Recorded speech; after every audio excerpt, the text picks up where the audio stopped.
de cualquier cosa. Hoy en día tú vas a las redes sociales y tú simplemente pones ahí buscar y le das conocimiento para saber cómo se hace tal cosa. Te sale todo, todo.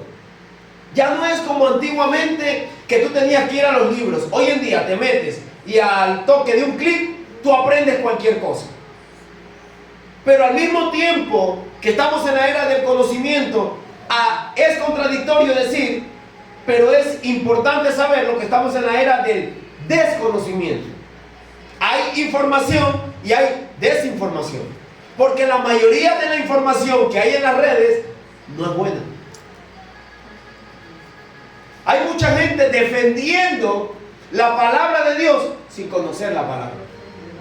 Hay mucha gente que está apelando a que hay que vivir en santidad, pero cuando tú le preguntas qué es la santidad, no saben argumentarla. Entonces, ¿cómo es posible que nosotros defendamos algo que no conocemos?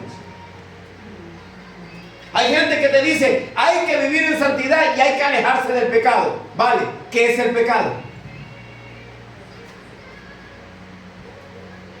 ¿Me entiende? O sea, yo no voy a poder hacer apología, yo no voy a poder defender algo que yo no conozco. Yo necesito pasar tiempo con Dios y tener conocimiento de Dios. No es solamente aprenderme un versículo. Tener conocimiento de Dios significa tener relación con ese Dios. Significa obedecer a ese Dios. Significa someterme a ese Dios. Significa tener tiempo de oración, tiempo de ayuno, tiempo de lectura. Es imposible que nosotros digamos tener una relación con Dios si no pasamos tiempo con Él. La iglesia necesita volver al primer amor. La iglesia necesita volver a la senda de la oración, a la senda del ayuno, a la senda de la lectura de la palabra. La iglesia tiene que dejar el entretenimiento. La iglesia está demasiado entretenida con TikTok, con Facebook. Todo eso está bien. Oye, cuando tú usas las redes para transmitir una palabra, fenomenal. Para transmitir conocimiento, fenomenal. Eso es bueno. Pero eso no reemplaza tu tiempo de intimidad con Dios, por favor. No es normal que pasemos 2, 3, 4 horas allí y 5 minutos con el Espíritu Santo. No es normal. No está bien. Yo no voy a poder alimentar mi espíritu a través de una pantalla. No se puede. No se puede. Porque el contacto con el Espíritu Santo no es reemplazable por nada ni por nadie. Entonces tenemos una iglesia demasiado entretenida con danzarinas. Y no digo que esté mal, está bien la danza. Pero no podemos centrar el culto en una danza, en una alabanza y dejar de lado la palabra de Dios, que es la que transforma la vida de los creyentes. Hemos desplazado la palabra de Dios simplemente por situaciones emocionales. Todo el mundo quiere hablar en lengua, todo el mundo quiere danzar en el Espíritu, todo el mundo quiere profetizar, pero nadie quiere tener compromiso con Dios. Entonces, ¿cómo es posible que la gente hable en lengua y no obedece a Dios? Es algo ilógico. ¿Por qué? Porque lo que tenemos es una iglesia muy emocional.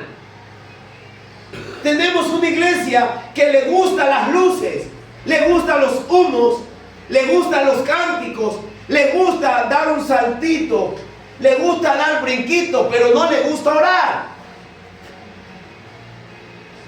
Tenemos una iglesia que le gustan las alabanzas, pero su vida no es una vida de alabanza a Dios. Tenemos una iglesia que le encanta las canciones de adoración, pero ellos no adoran a Dios con su vida.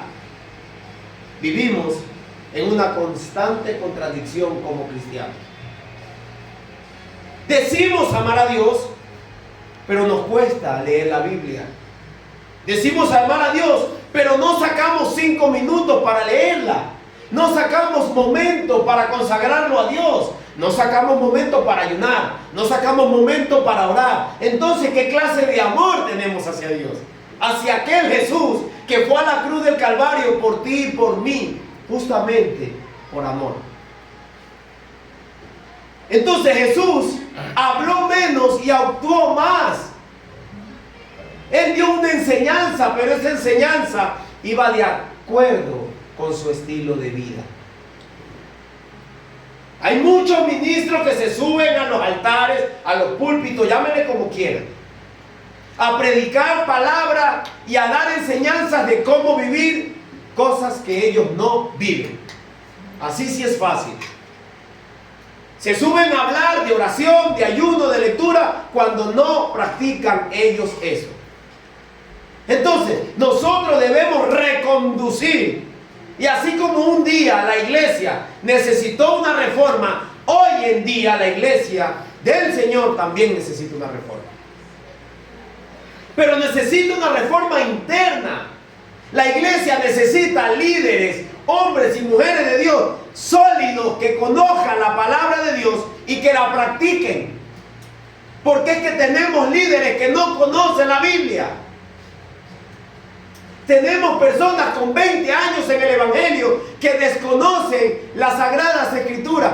Y eso no es viable. Miren, yo duré 12 años en el ejército español. Y antes de ser soldado profesional, a mí me formaron. Y me enseñaron cómo empuñar un arma. Me enseñaron primeros auxilios. Me enseñaron valores, me enseñaron principios. Me enseñaron cosas físicas y emocionalmente para lidiar en el campo de batalla. ¿Me entienden? No me mandaron directamente. Sin embargo, hoy en día tenemos personas que se convierten hoy y mañana son evangelistas. Pero muchacho, muchacha de Dios, si apenas no conoces el ABC de la palabra de Dios, ¿cómo es que ya te han nombrado evangelista? ¿Cómo es que ya estás pastoreando? Si no tienes conocimiento apenas de la palabra de Dios. Y es una gran irresponsabilidad que tenemos hoy en día, porque personas que apenas conocen la Biblia ya son personas que tienen altos cargos en las congregaciones. ¿Y cómo es posible que un ciego guíe a otro ciego? Entonces, estamos dentro de un ejército del Señor, estamos dentro como soldados del Señor, pero todavía no sabemos usar nuestras armas. Sin embargo, usted escucha a cristianos que están lidiando una batalla, pero ¿qué batalla si no sabes utilizar tus armas? O sea, vas a una batalla desarmado, es igual que ir a una batalla sin conocimiento. Y ese es el problema que tenemos hoy en día en la iglesia de Dios. Tenemos mujeres y hombres de Dios con desconocimiento de la palabra. Y conocimiento de la palabra no es solamente leer todos los días la Biblia. Hay que tener una vida experimental con Dios. Hay que experimentar a ese Dios de la Biblia. Porque no es solamente que conozco mucha Biblia y como conozco mucha Biblia ya estoy preparado. Ahora tengo que experimentarlo, palparlo en mi vida diaria. Tengo que ponerlo a prueba lo que yo digo conocer y lo que yo digo saber. Por lo tanto, necesitamos hoy en día una iglesia que sea transformada desde adentro, desde el corazón, desde lo interior, desde la intimidad, desde partiendo de una base, de una relación con el Espíritu Santo. Porque están bien los congresos, muy bien, yo no estoy en contra, digo yo que está bien ir a un congreso para mujeres. Siempre y cuando sean mujeres de oración, siempre y cuando sean mujeres que ayunen, que oren y que tengan una vida de intimidad con Dios, porque si no, no va a servir para nada. Será un momento solamente de emoción. Porque la gente hoy en día quiere sentir a Dios. Y en ningún momento la Biblia habla de sentir. La Biblia habla de obediencia. Porque puede ser que no lo sientas, pero tienes que obedecerle. Y eso es lo que dictamina que tú eres cristiano. Ser cristiano no es decir siento al Espíritu Santo. Ser cristiano es decir vivo por el Espíritu y ando en el Espíritu. Amén. Amén. Eso es ser cristiano. wow, no siento a Dios, no importa. Pero obedécele. Obedécele. Porque la clave bíblica para tú saber si eres un verdadero creyente no es que tú sientas a Dios, es que tú le obedezcas a Dios. Es que no escucho la voz de Dios.